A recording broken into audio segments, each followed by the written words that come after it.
Hey, what's going on? You know who it is, you know what it is. Alright, you guys.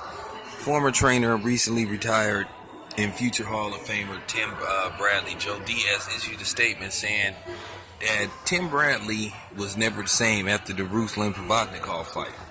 You know, basically he was saying that fight took a lot out of him, and he said that led to pretty much the downfall of Tim Bradley.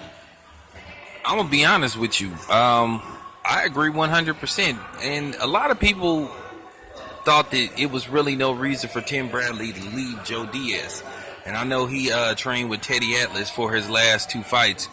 But at the end of the day, yeah, I believe so. Timothy Bradley was never the same after the Ruslan Provodnikov fight. And I'm glad that Joe Diaz is admitting that, because I'm going to tell you something. I remember that fight. That fight was fight of the year 2013, but Tim Bradley took a lot of punishment in that fight. Tim Bradley was badly hurt in that fight, but he fought his ass off. I give him credit, and to be honest with you, Tim Bradley took unnecessary punishment in that fight, because Tim Bradley was a little bit shaken up by the fact that a lot of people were harassing him, a lot of people threatened his family, you know, and we know who that was. You know, a bunch of silly ass white people and Filipinos that was mad about him beating Manny Pacquiao in that first fight.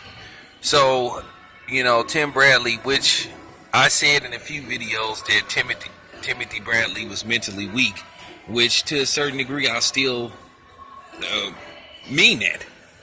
And I stand by that.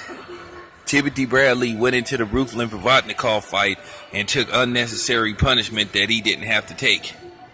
And he admitted that he had a concussion, and most people knew that Tim Bradley had a concussion. But we recently had saw that something was wrong with Tim Bradley, and he showed like he possibly had early signs of brain damage, because keep in mind, everybody remember the fight that he covered with Teddy Atlas, the Manny Pacquiao Jeff Horn fight, where he thought they was in Argentina instead of Australia. And he said some other things. He couldn't even distinguish Japanese people from, you know, the country of Japan. He called them the Japans.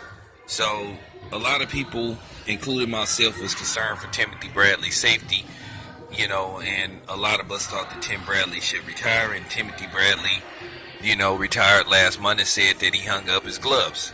So will Tim Bradley miss boxing and attempt to make a comeback? Usually they do. I wouldn't be surprised if Tim Bradley tries to come back sometime next year. I hope he stays retired, because Tim Bradley has a very solid resume. It is hard not to believe that Tim Bradley won't end up in the Boxing Hall of Fame. But at the end of the day, yeah, Joe Diaz, I believe every word he says. I'm out.